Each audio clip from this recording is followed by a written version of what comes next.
ce qui sort de son four est bien cuit. Mais que les gourmands se ravisent, cela ne se mange pas. Parfois, j'ai de la boue, mais vraiment jusqu'aux oreilles. Je suis céramiste.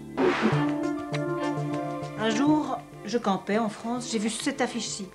Et bon, j'étais assez curieuse, je suis allée voir de quoi il s'agissait.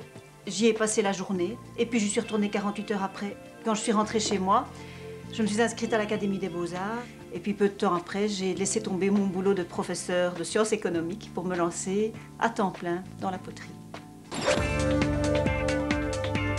Alors en Belgique, pour se former, il y a soit la filière des académies des beaux-arts, il y a également toute la filière de formation privée. Alors ce sont des cours ou des stages chez des céramistes, chez des potiers. Maintenant, de manière plus générale, pour être artisan aujourd'hui, je pense qu'il ne suffit plus d'être très bon dans ce qu'on fait.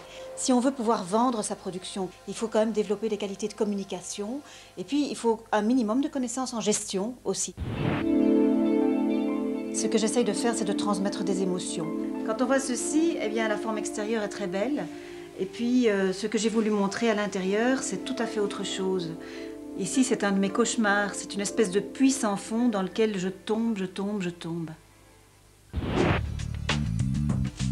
Il y a une grosse partie de mon temps qui est occupée par les cours. Et alors, il y a une petite part de travail administratif.